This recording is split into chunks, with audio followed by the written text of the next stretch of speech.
Bienvenue à tous dans cette nouvelle vidéo YouTube.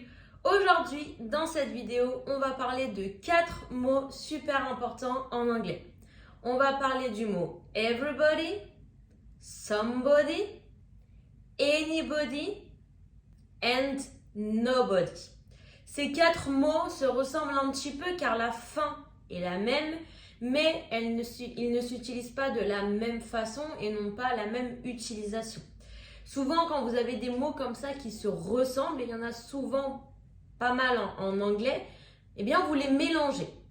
Mais attention parce que ces 4 mots ont des significations différentes. Même s'ils se ressemblent un petit peu, finalement, on ne va pas les utiliser de la même façon. Et dans une phrase, du coup, ça ne va pas avoir la même signification.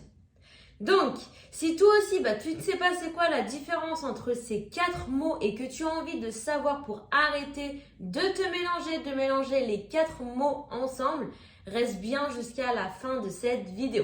Donc, assis-toi confortablement, prends bien un cahier, un stylo et c'est parti!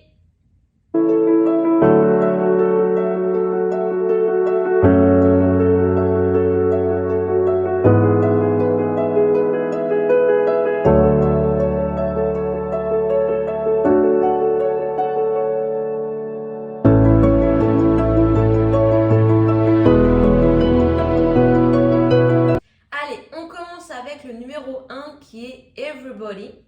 Donc là, je vous ai donné les 4 mots qui se terminent par body, mais vous avez exactement les mêmes mots qu'on va, la terminaison du coup va être one.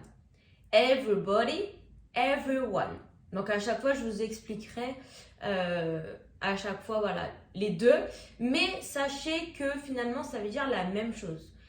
En fait, la terminaison ne modifie pas le sens du mot. C'est juste le début du mot qui va changer du coup le sens du mot.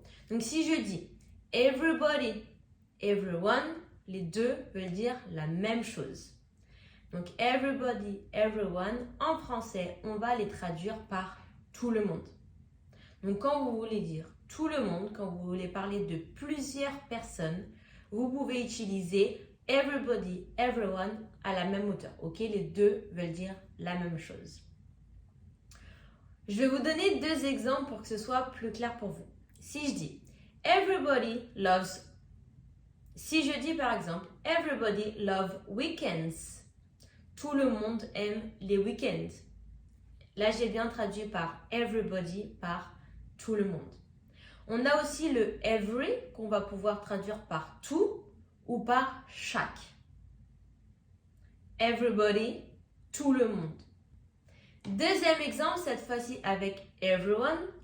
I saw everyone at the party. J'ai vu tout le monde à la fête. Donc là, vous avez vu, j'ai bien traduit everybody, everyone par tout le monde.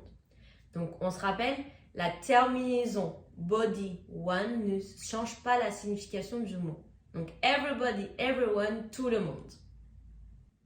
On continue avec le numéro 2 qui est somebody. Donc là, on a somebody, mais on peut aussi avoir someone.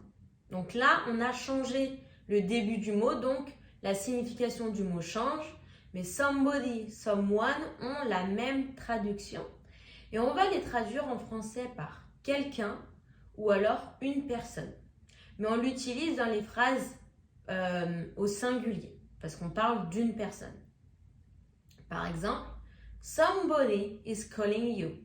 Quelqu'un est en train de t'appeler. Deuxième exemple, I heard someone in the hallway.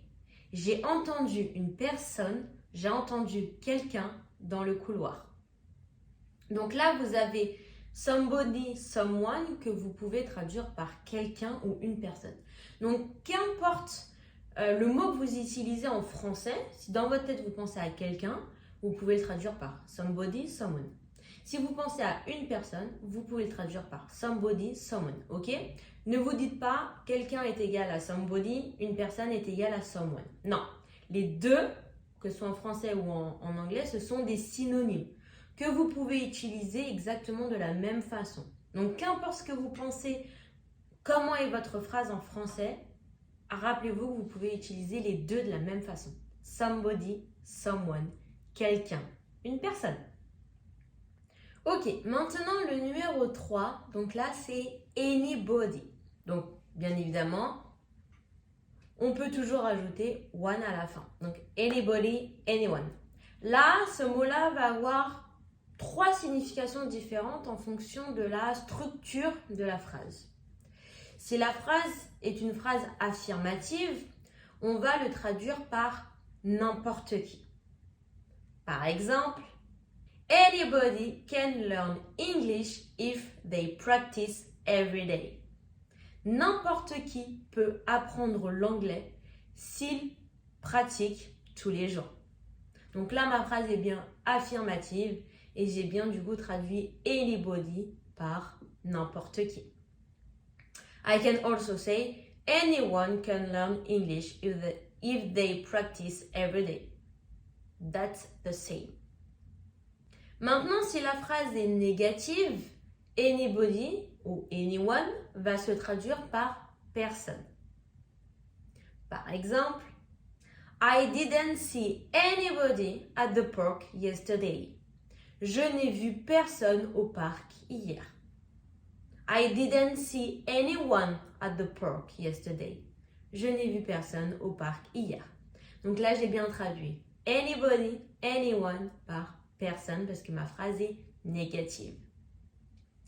Et pour finir, si ta phrase est interrogative, cette fois-ci, anybody, anyone vont se traduire par quelqu'un.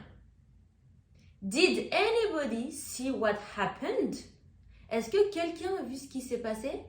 Did anyone see what happened? Est-ce que quelqu'un a vu ce qu'il s'est passé? Donc là, pareil, j'ai traduit anybody, anyone par quelqu'un vu que c'est une phrase interrogative. Donc là, celui-là, il est un petit peu complexe dans le sens où il a 3 significations, mais finalement, c'est toujours les mêmes significations. Personne, quelqu'un, n'importe qui. Donc en fonction du coup de la phrase, si votre phrase est positive, négative ou interrogative, le mot en lui-même change, mais finalement, la signification de la phrase est toujours la même. Quelqu'un, une personne, n'importe qui. Voilà, on reste toujours dans la même signification, c'est juste que le mot français change. Et voilà donc pour anybody et anyone. Et pour finir, on va finir avec le dernier qui est nobody, no one. Donc là, pareil, celui-là, on va le traduire en français par personne. Mais attention, somebody, c'est une personne, donc quelqu'un. Et là, c'est personne. Ok? Donc, c'est le même mot en français. Ça peut paraître un petit peu bizarre des fois parce que du coup, c'est le même mot, mais ça ne veut pas dire la même chose. Une personne ou personne. Ok? Donc là, nobody, c'est personne. Par exemple, si je dis nobody answered the phone. Personne n'a répondu au téléphone. Deuxième exemple, no one knows the answer. Personne ne connaît la réponse. Donc là, j'ai bien traduit nobody, no one par personne. Et voilà, donc c'était le numéro 4 et le dernier. Donc ici, pour que ça soit plus simple pour toi de t'en souvenir, rappelle-toi des préfixes. Every, some, any, no. Comme ça, voilà, tu te rappelles des préfixes et un peu de leur signification, ça va t'aider à te souvenir de ces mots. Et puis après, finalement, la finalité, body, one, dans tous les cas, ça ne change pas la signification du mot. C'est vraiment le préfixe qui va changer la signification des 4 mots. Et voilà, donc c'est terminé pour cette petite vidéo YouTube. J'espère que cette vidéo t'a plu et a été intéressante pour toi. N'hésite pas à m'écrire en commentaire des phrases avec ces 8 du coup, nouveaux mots de vocabulaire si jamais tu n'as pas l'habitude de les utiliser. Comme ça, ça te permettra de t'entraîner, de les pratiquer et surtout de t'en souvenir.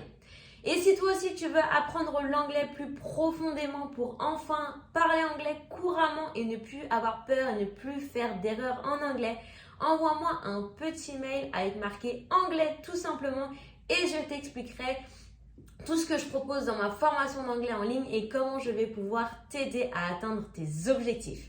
Et voilà, donc c'est terminé pour cette vidéo YouTube. Si ça t'a plu, n'hésite pas à mettre un petit pouce bleu, ça me ferait énormément plaisir. N'hésite pas aussi à t'abonner si ce n'est pas déjà fait. Et on se dit à la semaine prochaine pour la prochaine vidéo. Ciao, goodbye!